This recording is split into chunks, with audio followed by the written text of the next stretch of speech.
Ok, listo. Bien, bueno, a todos muchas gracias por su interés. Entonces vamos a hacer esto bien interesante para todos. Lo que vamos a estudiar en este momentico es lo que corresponde a la evaluación de impacto y es identificar cuál es el impacto de alguna intervención, de alguna política, algún programa. Y, y cuando nosotros queremos medir esto, pues en realidad tenemos que cumplir unas condiciones para que la medición sea em, lo más acertada posible. Entonces, en ese sentido, por eso se llama digamos, un acercamiento cuasi experimental que compara los cambios en unas variables que vamos a llamar variables resultado y, y esta evaluación sobre la variable resultado la tenemos que comparar entre dos grupos. Uno que va a ser un grupo de tratamiento, que es el grupo que va a recibir el impacto, el beneficio o el efecto de este programa que queremos evaluar. Y el otro grupo lo vamos a llamar el grupo de control, que es el grupo que en realidad no fue impactado directamente o en absoluto por esta política. Entonces, a esta metodología es un tipo de análisis contrafactual y básicamente esto significa que en cierta forma es como un acto de fe. Estamos suponiendo que existe o que podemos obtener eh,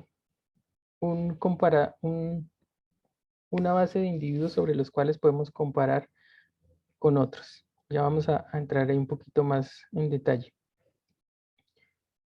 Y lo utilizamos para calcular el efecto de un programa. Bueno, esto ya lo mencioné. El objetivo de una evaluación de impacto es demostrar un efecto causal, es decir, lograr identificar que sobre nuestras variables de interés existe un resultado o no atribuible a una política o algún programa que se ha implementado. ¿Qué, qué ejemplos podemos tener aquí? Por ejemplo, queremos saber si un programa de alimentación, digamos un programa de alimentación escolar, y tiene algún efecto en el desarrollo físico de los niños.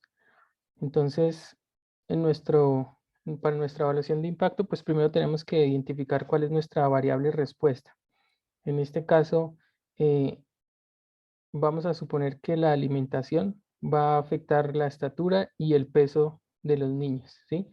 O sea, los niños que están o que van a recibir este tratamiento, que es el programa de alimentación, nosotros esperamos que ellos tengan un impacto directo y en este caso pues positivo sobre su desarrollo en cuanto a la estatura y el peso.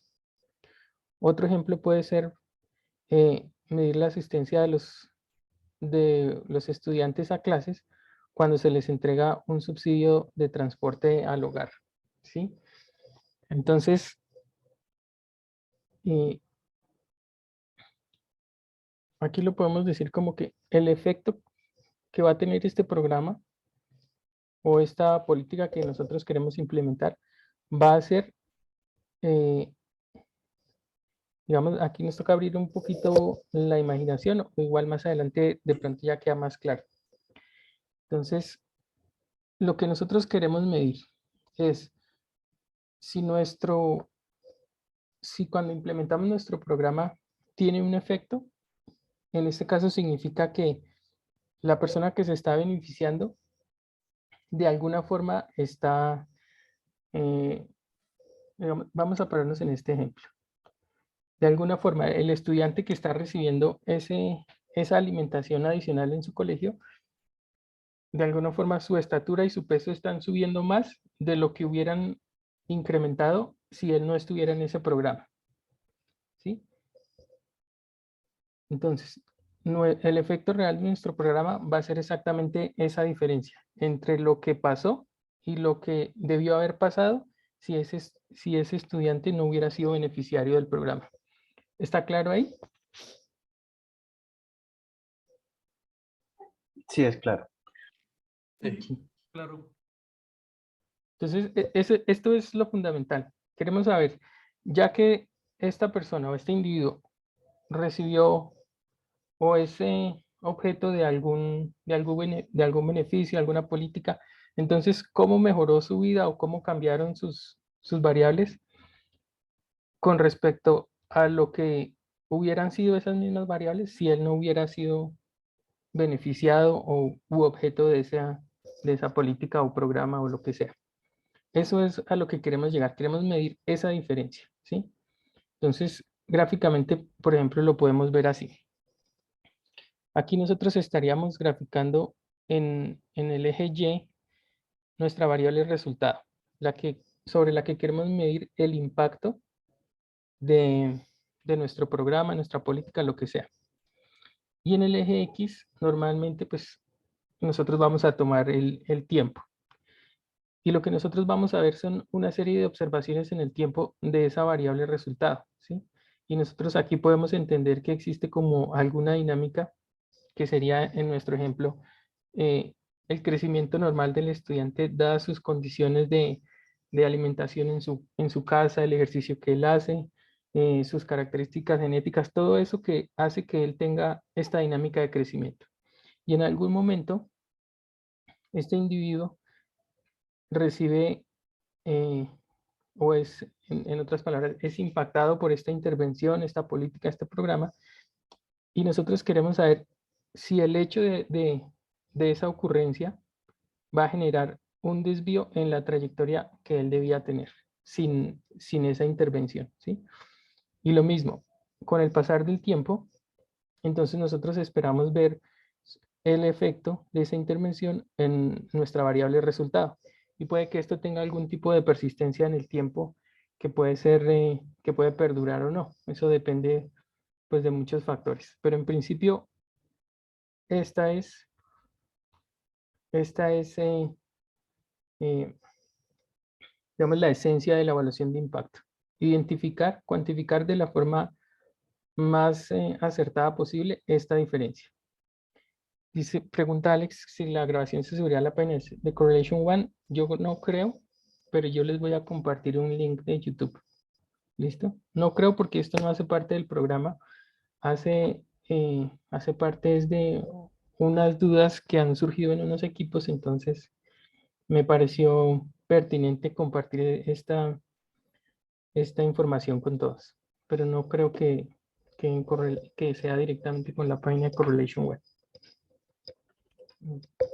Carolina, un mensaje, muchas gracias por, por estar aquí y aprovechen que estar aquí es para hacer preguntas, pero aprovechenlo. ¿Listo?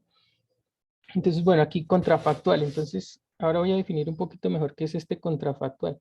El contrafactual es nuestro evento que pudo haber sido, pero que no fue, ¿sí? Al momento de una intervención, un individuo solamente tiene dos opciones. O es objeto de esa intervención o no lo es. En cualquiera de los dos casos, si él es objeto de intervención, el contrafactual es lo que hubiera pasado si él no hubiera sido afectado por esa intervención. Mientras que si un individuo no fue afectado por la intervención, el contrafactual sería lo que hubiera pasado si él se hubiera sido intervenido. ¿Listo? Esa es, para que quede un poquito más claro, nuestro contrafactual es como nuestro supuesto, nuestro acto de fe de lo que pudo haber sucedido, pero que no fue. Jorge Iván, tienes la mano levantada, por favor participa.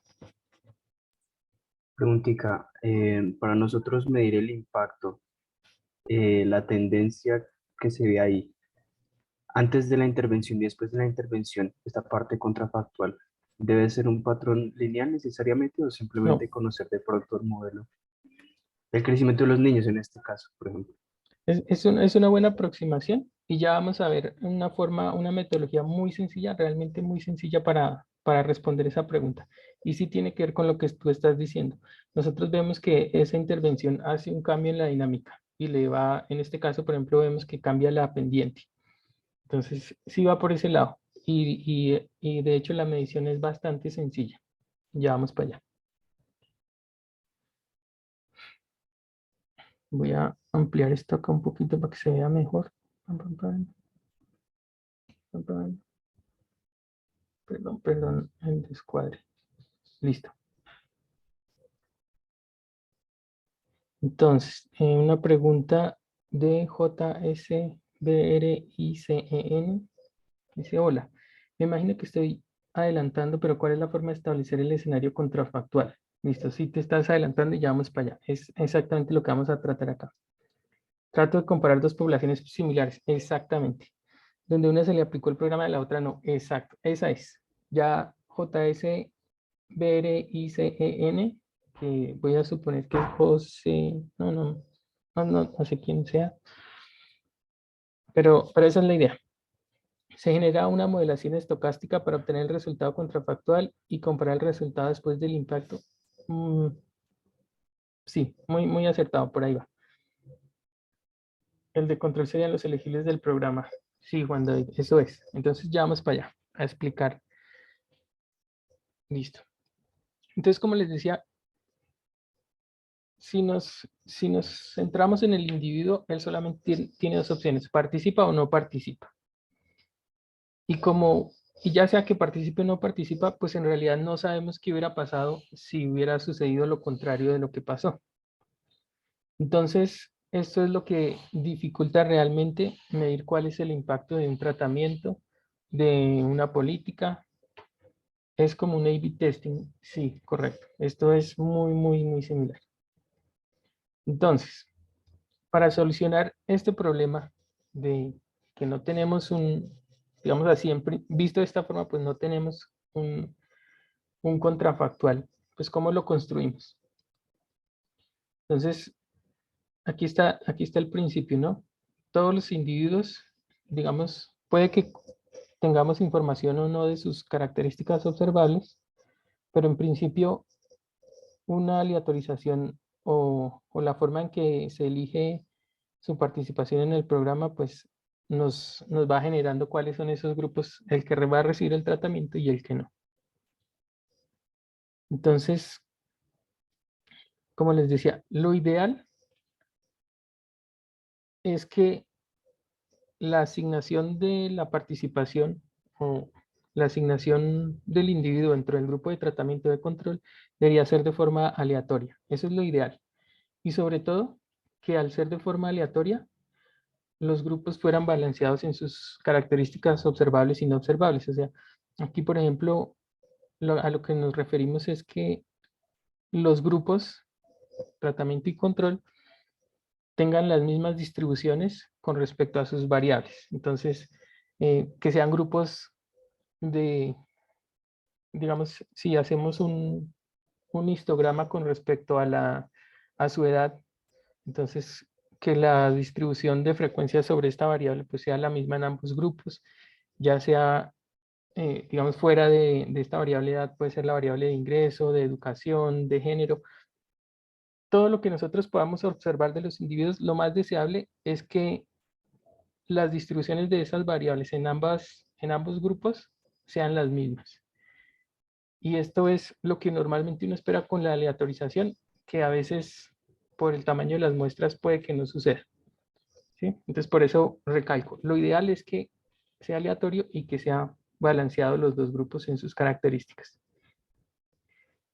Sin embargo, y esto es lo que sucede en la práctica, es que es muy difícil lograr que los grupos sean balanceados. Por decir algo, si vamos a implementar este programa que hablamos de alimentación escolar, pues hay un dilema ético muy grande si lo implementamos en colegios de estrato 5 o 6, y porque una nos van a decir, oiga, pero es que ellos no son los que lo necesitan, sino son los de estrato 0, 1 y 2. Entonces, si nosotros quisiéramos ser estrictamente rigurosos, tendríamos que implementar este programa en todos en los estratos sociales para identificar realmente cuál es la incidencia, porque el hecho de tomar unos grupos poblacionales cerrados pueden ser de alguna forma distintos a los demás, y entonces podemos estar sobrevalorando o subestimando el efecto del programa, ¿sí? Entonces, en la práctica es muy difícil que haya una aleatorización, que sean balanceados los grupos sobre los cuales sucede este experimento, digamos, ¿sí? Entonces, esa es la primera, bueno, la primera dificultad es poder crear el contrafactual. La segunda, pues, que estos grupos sean balanceados. Pero pues a cada problema una solución. Entonces, con respecto a la selección de nuestros grupos, aquí dice grupo de tratamiento, control. Entonces, retomamos un poquito. El escenario ideal es que la asignación de un individuo a uno de estos grupos es que sea aleatorio, ¿sí? De tal forma que cuando se construyan los dos grupos, no exista ninguna diferencia entre los grupos, ¿sí? Ese es el ideal.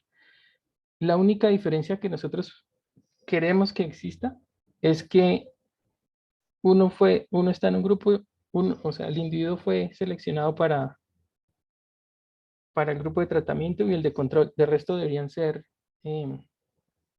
grupos iguales en todo lo que nosotros pudiéramos observar. Ese es el ideal.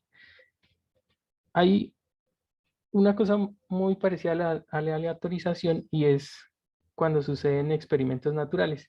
Y es cuando un evento fortuito es la que genera la asignación de cuáles individuos son los que quedan en el tratamiento. Entonces, a esto, imaginémonos, eh, hay dos pueblitos, uno al lado del otro, dos pueblitos muy parecidos en tamaño, en población, en actividades económicas, y resulta que por cosas de la naturaleza, cada uno tiene un río distinto que alimenta, digamos, tanto sus zonas productivas como el acueducto, digamos, por decir algo. Y resulta que un experimento natural aquí puede ser que uno de los dos ríos se seca. Entonces el pueblito cuyo río se le secó, pues vamos a empezar a ver un deterioro, por ejemplo, en sus actividades económicas por cuenta de que ya no pueden, de la tierra deja de ser tan productiva como antes, en algún momento entonces esa sequía puede volverse tan intensa que finalmente ya la producción agrícola cae y por cuenta de esa caída pues el resto de la economía también empieza a decaer. Entonces este sería como un ejemplo de un experimento natural. Algún evento fortuito impactó y nosotros podemos ver el pueblo que todavía tiene su río, todavía tiene su economía, mientras el pueblito que se le secó el río, vemos cómo se deteriora todos sus indicadores de calidad de vida y de economía. Entonces, ese sería como un evento fortuito que determina cuál es el grupo de tratamiento y control, y lo que nosotros ahí pudiéramos evaluar es el impacto que tiene la pérdida de ese recurso natural, ¿sí? En, en, en un, en una sociedad, por decir algo. Ese sería un ejemplo. Y lo que sucede con más frecuencia cuando nosotros estamos haciendo evaluación de impacto es que los estudios son no experimentales. Y eso significa que la asignación del individuo dentro del grupo de tratamiento o control no es aleatorio. No es aleatorio. Y el hecho que no sea aleatorio, entonces ya nos va a generar una cantidad de sesgos. Entonces, en principio, y el que más se estudia es este sesgo de selección o autoselección. O sea, hay unas características que pueden ser observables o no observables, que son las que en últimas determinan si la persona eh, va a ser sujeta del tratamiento o no. Entonces, y este sesgo y estas características que generan ese sesgo pueden ser las que en últimas nos afecten la medición de nuestro impacto y pueden causarnos tanto la subestimación como la sobreestimación del impacto, ¿sí? Entonces, como esto es lo que normalmente sucede, por decir algo, aquí yo tengo un ejemplo, un, un,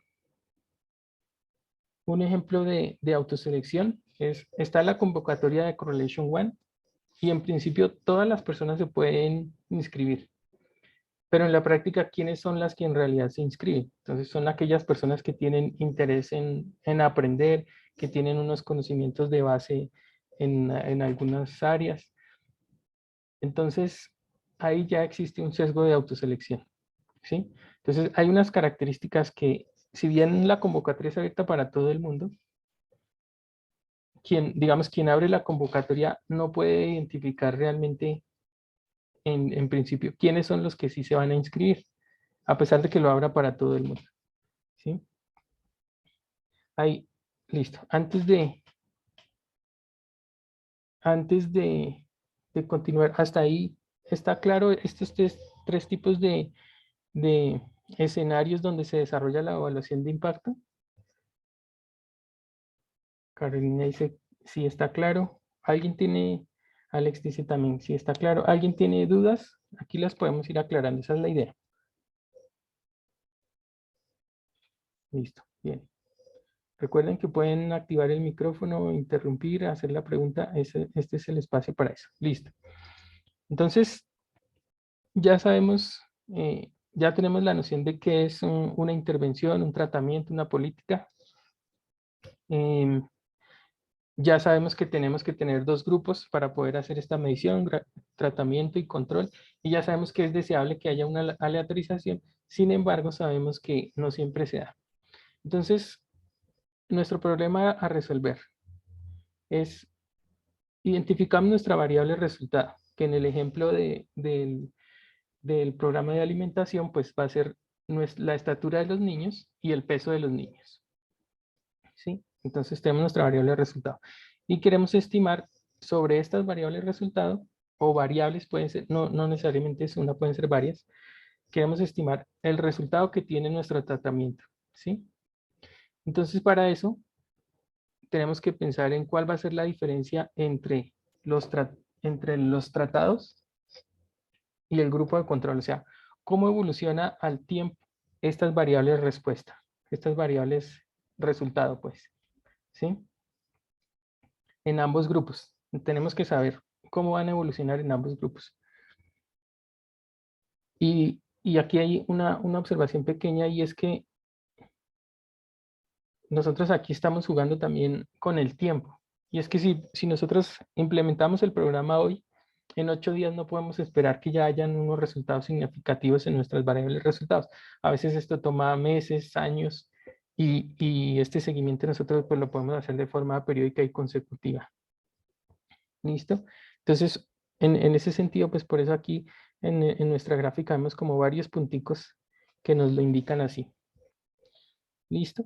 Entonces, cuando nuestro grupo de tratamiento y nuestro grupo de control son muy similares, es decir, quedaron muy bien balanceados, pues las tendencias de las variables resultados de estos grupos, pues van a ser muy parecidas, ¿no?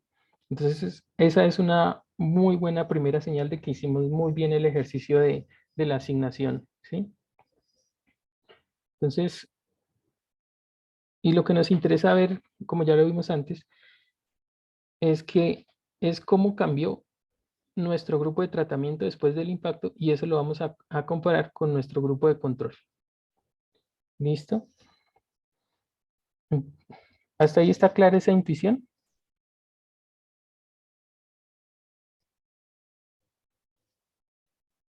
Entonces, en principio nosotros necesitamos un contrafactual. Ya sabemos cuál es nuestro contrafactual. Es nuestro grupo de control y nuestro grupo de control tiene que cumplir unas condiciones y es que por lo menos en las características observables sea lo más parecido al grupo de tratamiento. ¿Listo? Y eso lo hacemos así para poder identificar cómo cambió las tendencias, cómo cambió la tendencia de nuestras variables observadas, nuestras variables resultado, de nuestras variables resultado en el tiempo. Y entonces el factor de tiempo pues se vuelve determinante. Y aquí una observación adicional y es que entonces para completar nuestro análisis no solamente necesitamos información del grupo de tratamiento y grupo de control, sino que vamos a necesitar por lo menos dos cortes en el tiempo. Uno que nos indique cómo estaban antes de la intervención cada uno de estos grupos y otro que nos indique después de la intervención cómo cómo los encontramos después. Parece que es como un estudio corte, sí, correcto. Las evaluaciones en el mundo real muestran tendencias lineales iguales para los dos grupos o pueden ser otra función. Pueden ser otra función, Juan David, muy buena pregunta. Esto lo hacemos así como para abstraerlo y mostrarlo de la forma más sencilla posible, pero puede tener cualquier forma funcional. ¿Listo? David, Señor. el grupo de control es como uno al que no se le aplica el tratamiento y para tener como el punto de comparación. Exactamente, ese es. Absolutamente claro, lo tienes muy bien identificado. El grupo de control es el que no recibió este tratamiento y es el que nos sirve de contrafactual. Vale. Listo, Perfecto, gracias. excelente. Entonces, ¿cuál es la intuición en la evaluación de impacto? Entonces vamos a medir el impacto de la intervención. En inglés, esto se llama Average Treatment of the Treated y se anota como un ATT, por sus siglas, y también en la anotación, digamos, su notación en los documentos académicos es con la letra TAO. Listo, ahí para que lo identifiquen. Entonces, eh, para estimar este impacto, vamos a hacer, digamos, una anotación bien sencillita. Entonces, como les decía, necesitamos dos momentos en el tiempo. Entonces lo vamos a llamar línea base antes del tratamiento y el seguimiento, nuestra información, nuestra base de datos después del tratamiento. A Y la vamos a denominar nuestra variable resultado, la que queremos ver cómo fue impactada por esa intervención, ese tratamiento. ¿Listo? Entonces, y nuestra variable D va a tomar el valor de 1 o 0. 1 va a ser si el individuo recibió el tratamiento y 0 si no lo recibió. ¿Listo? Entonces, esto y sub 1, o sea, la variable resultado en el momento 1, dado que el individuo participó en el tratamiento, entonces esa es la convención que nosotros tenemos. Y si es del grupo de control, entonces D va a ser igual a 0. Y como es Y sub 1, entonces va a ser la variable respuesta del individuo del grupo de control. Y Y sub 2 va a ser en el momento después. Entonces, matemáticamente, aquí se ve un poquito enredado, pero es bien sencillo. El impacto se mide como, vamos a tomar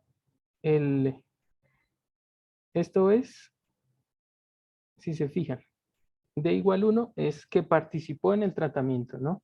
Y como es Y sub 2 menos Y sub 1, entonces fácilmente es después del tratamiento, la variable, digamos en este caso la estatura después del tratamiento, menos la estatura antes del tratamiento. ¿Listo? Entonces eso es como lo que creció el estudiante, que en centímetros, digamos, lo que creció el estudiante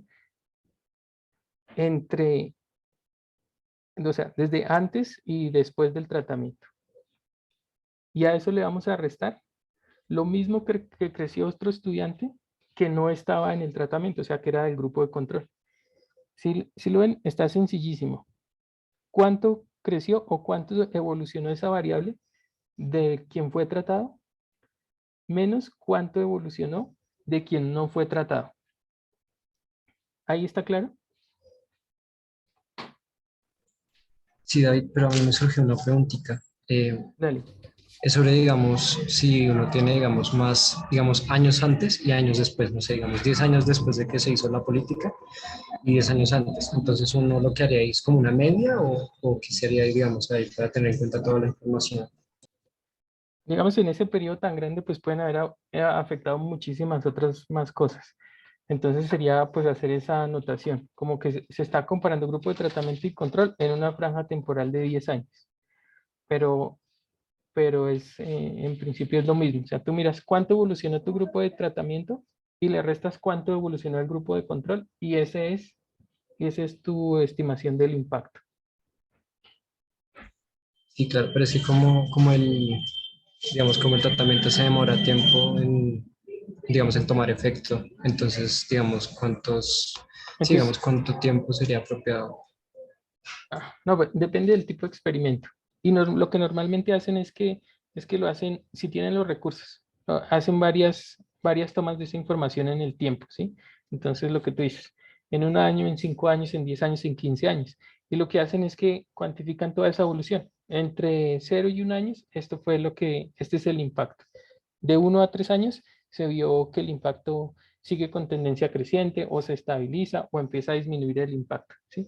Y a los 5 años ya se ve que, digamos, si el grupo de tratamiento y control son iguales, entonces resulta que el impacto es una cosa temporal en 5 años no más. Entonces, digamos, idealmente tú puedes hacer como varios seguimientos si tienes los recursos. ¿Listo? Y así se mira también la persistencia del efecto que tiene ese tratamiento.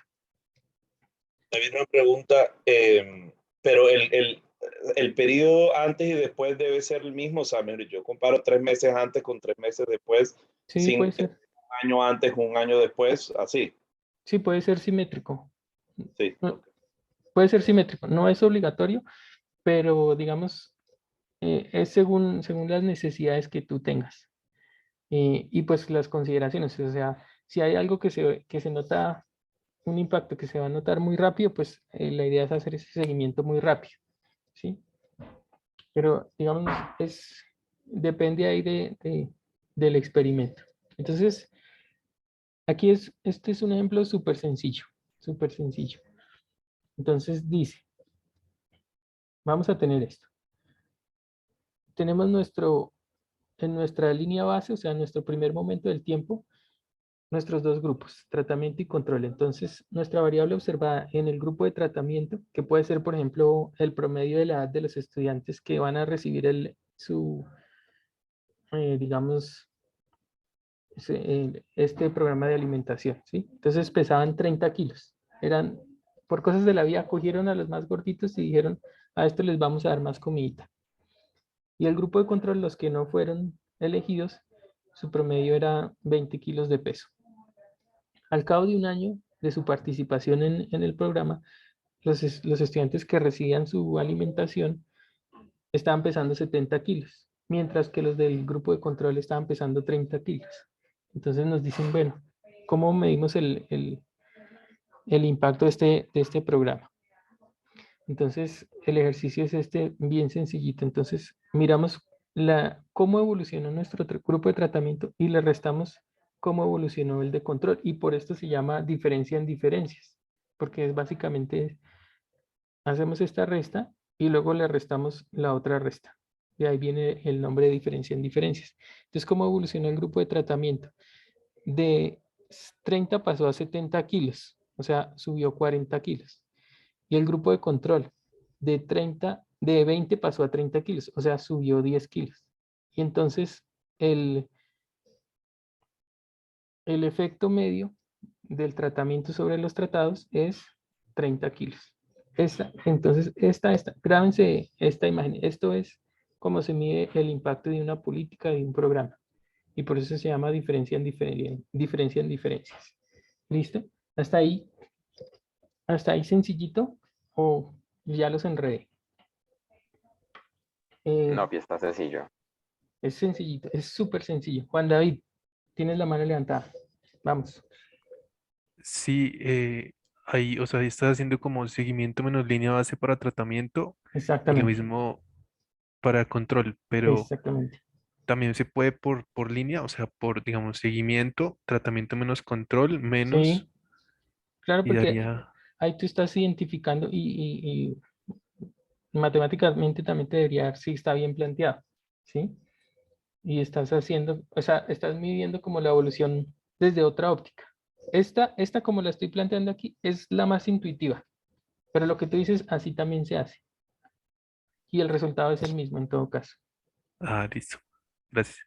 Vale, vale, vale. Listo. Entonces, ahora bien, aquí esto funciona así perfecto porque los estamos comparando en nuestros grupos de tratamiento y control y estamos haciendo el acto de fe de que estos grupos son comparables.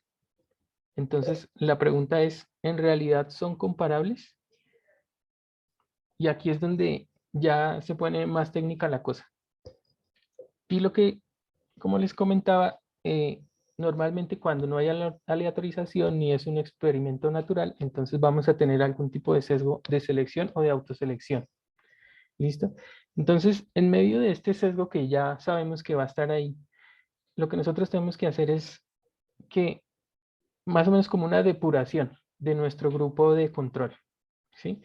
Y la depuración que tenemos que hacer es de tal forma que nuestro grupo de control, que independientemente de cómo esté caracterizado en sus variables observables, sea lo más parecido posible al grupo de tratamiento al que finalmente fue seleccionado.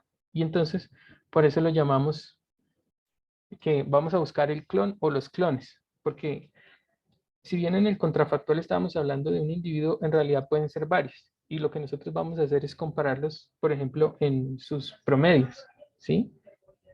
Entonces, por ejemplo, es normal que por cada un individuo del grupo de tratamiento hayan varios del grupo de control. Entonces, entre esos varios, ¿sí?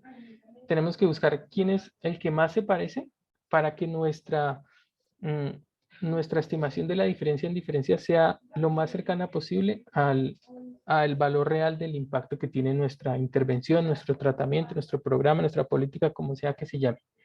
¿Listo? Entonces, enfóquense, esa es la idea. Como esto está mal aleatorizado, tenemos que corregir eso. Y lo vamos a corregir buscando quiénes son los más parecidos. Entonces, eso pues lo hacemos, eso es una forma artificial, lo que les dije, vamos a entrar a hacer una depuración de nuestro grupo de control. No todos los individuos del grupo de control nos van a servir para hacer el contrafactual de los que están en el grupo de tratamiento. Un momento. Perdón. Listo. Entonces, hay muchos métodos para hacer esto. Y nosotros ya estudiamos esto y aquí nos vamos a dar cuenta. Entonces, les decía, este es un método de emparejamiento por similitud en características observables. Entonces, si nosotros tenemos información de los ingresos, de la edad, del género, de la ubicación, bueno, de todo lo que podamos tener, entonces vamos a buscar por cada individuo dentro de nuestro grupo de tratamiento, vamos a hacer esa caracterización y vamos a buscar un individuo el más parecido posible, por lo menos uno, en el grupo de control, y ese va a ser su contrafactual. Entonces, para saber qué tan parecido es un individuo con respecto al otro, pues hacemos esto que se llama Propensity Score Matching, y es asignarle un valor de probabilidad que nos va a ayudar a identificar si este que está en el grupo de tratamiento tiene estas características y este otro está en el grupo de control y tiene unas características muy parecidas, entonces su probabilidad de haber participado en el programa es muy alta, porque se parece mucho, ¿sí? Y lo que vamos a hacer es emparejarlos, emparejar esos que se parecen tanto. Y aquí está como nuestra, digamos, nuestra abstracción sobre ese emparejamiento. Entonces, aquí lo estamos haciendo con paticos como si fueran nuestros individuos. Entonces, ¿cuáles son sus características observables? El color, el tamaño, la forma, un poquito más puntuales. Los ojos, el pico, las patas, las alas, ¿sí?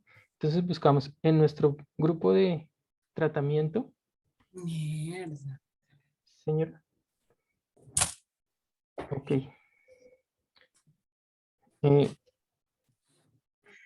¿Ahí hay alguna pregunta? No, como que alguien tiene abierto el micrófono, Vale. David. Vale, perfecto, perfecto. Entonces, pregunta Eugenio, ¿cuál sería el efecto si la comparación se hubiera hecho al inicio del proyecto?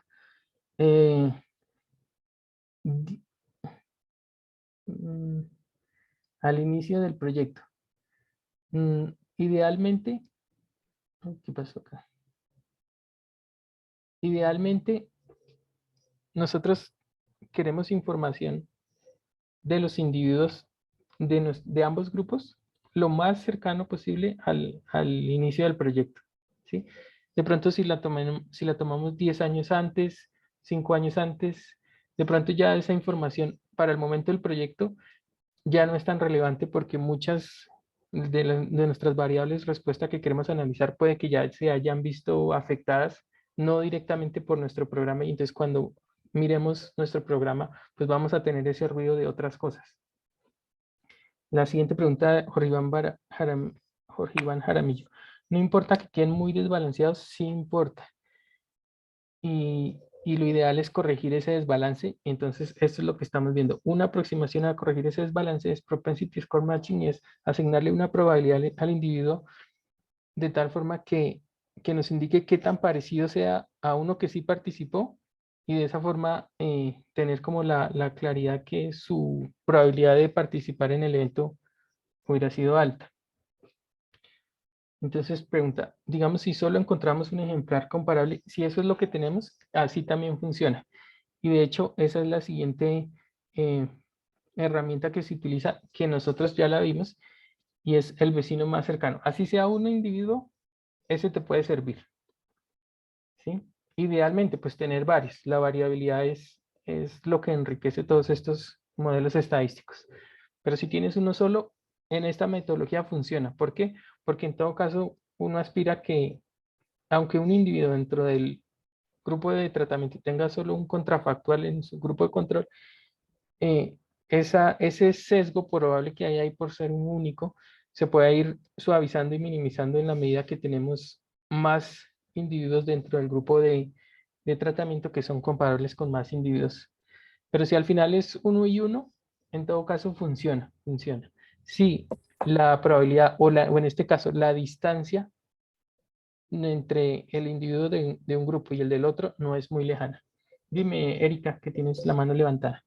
Sí, bueno, es que mi pregunta es un poco larga. Lo que sucede es que siento que se asemeja mucho al proyecto que tenemos ahorita en Correlation con mi equipo, y es que, bueno, nuestro proyecto es como intentar de predecir los inventarios de una empresa, eh, pero entonces ellos mismos nos dicen que el problema que ellos tienen es que, digamos, antes de pandemia, todo estaba relativamente en orden, entonces tenían una creciente pues relativamente estable, tenían unas ventas, ya sabían más o menos cuánto se vendía al día, pero pues vino pandemia, después vino un montón de paros, después vino, o sea, han ocurrido muchos hechos que ellos nos dicen, uno cree que no afecta, pero sí, pues obviamente pandemia sí, pero digamos en ese caso donde la muestra, lo que tú decías ahorita, tomar la referencia de hace 5 años, no sé si sea viable, la empresa lleva desde el 2011.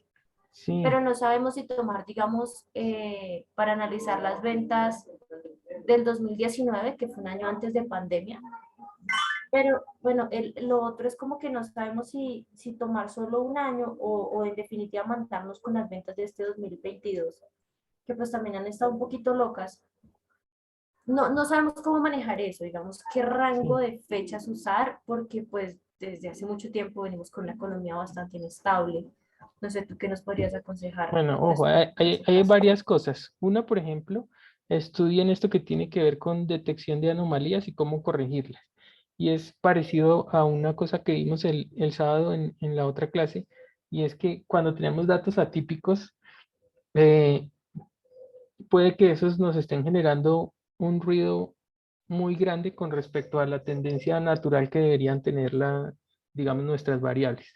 Entonces hay que ver, identificar cuáles son esos datos que por distintas causas están por fuera de lo que debieron haber estado, ¿sí? Detectarlos. Segundo, identificar una estrategia para corregirlos. Entonces ya esto se llama feature engineering.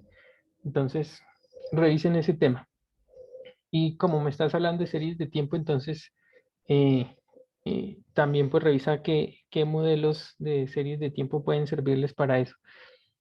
Y entonces, eso aterrizado a esto de evaluación de impacto, pues hay que ver, como no conozco tu conjunto de datos, habría que ver qué nos puede servir de control y qué nos puede servir de tratamiento. Control puede ser, por ejemplo, las variables que menos se vieron afectados por todas esas anomalías que tú me dices.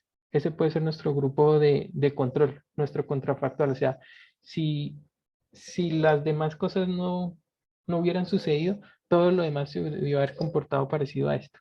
Entonces ese puede ser tu grupo de control. ¿sí? Y el grupo de tratamiento por las otras variables que tú quieres analizar. Y el efecto o el tratamiento que tú vas a medir aquí, pues no sé si fue la pandemia, no sé si fue pero pues ahí hay que tratar de aislar de tal forma que el tratamiento que tú quieras medir sea exactamente el que estás midiendo.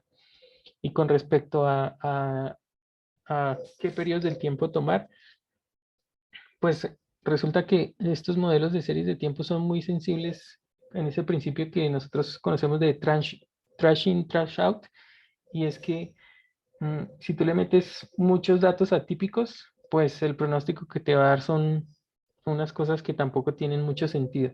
Entonces, por eso es importante esa depuración con la detección de anomalías. Eso es lo que te puedo decir. Y bueno, ya sin extendernos mucho, entonces, en resumen, esto es nuestra, nuestra evaluación de impacto, que se llama diferencia en diferencias, y estimamos cómo evoluciona nuestro grupo de tratamiento y a eso le restamos la evolución de nuestro grupo de control, y la salvedad sobre nuestros grupos es esa aleatorización en la asignación del individuo dentro de cada uno de esos grupos, y cuando resulta que esos grupos no son en principio comparables porque no están bien balanceados, entonces hay técnicas que tenemos que utilizar para corregir eso.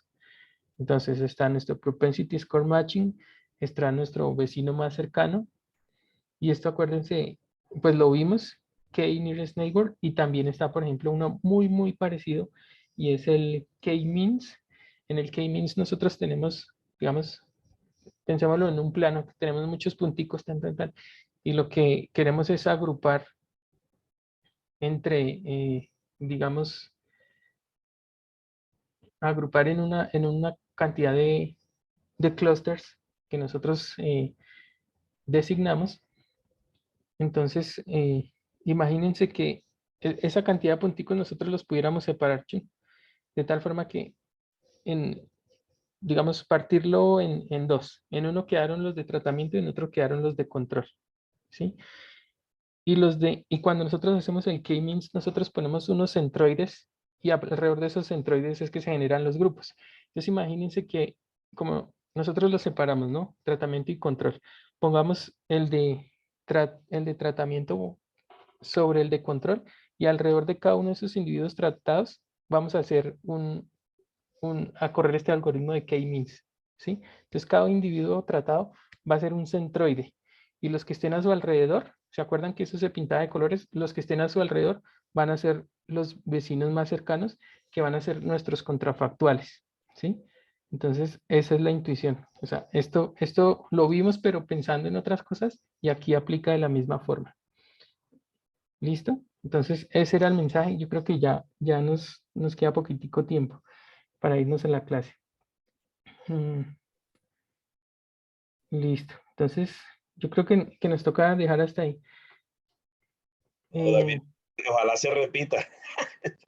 Vale, no, con mucho gusto. Yo les voy a compartir estas hojitas y el video para que lo repasen. Lo mismo, esto es una introducción a la intuición que, como ustedes vieron, es muy sencilla. Son cosas que ya hemos hecho. Entonces, si ustedes ven que de aquí algo les funciona, utilícenlo, estudienlo un poquito más a profundidad y aplíquenlo. El nombre es como lo más difícil en realidad de todo esto. Sí, pero bueno, si no, yo estoy en un proyecto, pero en un restaurante con un menú, para poder escoger cuál menú genera mayores ingresos. Perfecto. O sea, la parte impresa del menú y la organización. Perfecto, ahí tú tienes la razón, y se nombró también, esto es muy parecido en A/B testing, esto es exactamente eso. Tú vas a evaluar el impacto de si pones esto o si pones lo otro, y ya sabes exactamente cómo es que se mide esa diferencia. Sí. Es eso. Gracias. Vale, no, con mucho gusto. Jessy, tienes la mano levantada, dale. Gracias, muchas gracias, David.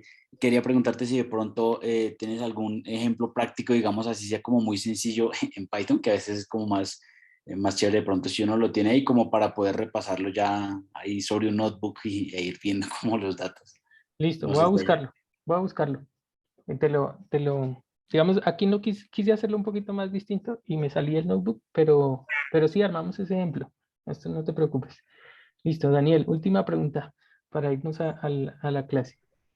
Sí, mi pregunta era, digamos, si existe alguna prueba estadística para, pues, para mirar lo de la diferencia y eso, para, Claro, digamos, claro. Recuerda como, que aquí lo estoy hablando en términos de esperanza matemática, ¿no? O sea, el promedio. Y lo que nosotros hacemos aquí, y tú lo tienes muy clarísimo, vamos a hacer una prueba de medias. Nuestra prueba de hipótesis es, la hipótesis nula son iguales y la hipótesis alternativa es que son distintas. Y como bien lo ves, pues aquí estamos hablando de la media. Aquí efectivamente nos dio un valor un 30, pero no sabemos si eso es estadísticamente distinto de 0, ¿no? Entonces sí, sobre esto se hacen pruebas estadísticas. Digamos, no lo abordé aquí, pero tienes toda la razón. Así es como se hace. Puede que O nos dé un sea, número 30, puede que nos dé 800, y sobre eso evaluamos si es estadísticamente significativo o no. Señor. o sea, sería un t-test, ¿sí? Ese Sí, ejemplo que está ahí. sí, correcto. Con un t-test saldría. Con eso. Pero también he visto que hacen regresiones, no sé Sí, cómo se sí. implementa. Es sencillito. Tú le pones una dummy y aquí está. La dummy participó, sí o no. Y si el estimador de esa dummy es significativo, significa y el valor de ese estimador es el que te da acá, la diferencia en diferencias. Ah, listo. Vale, gracias. Deberíamos crear un Slack para compartir de estos temas. Sería chévere. Vale, no, claro que sí. Esta es la introducción, para que ustedes también por su cuenta se animen y estudien más. Pero bueno, ya ahora sí nos tenemos que ir, muchachos. Muchas gracias por todo. Gracias, David. listo, David, muchas gracias. Cualquier cosita, más preguntas ahí por el Slack. Gracias. Muchísimas gracias. Bueno, a todos a ustedes muchas gracias.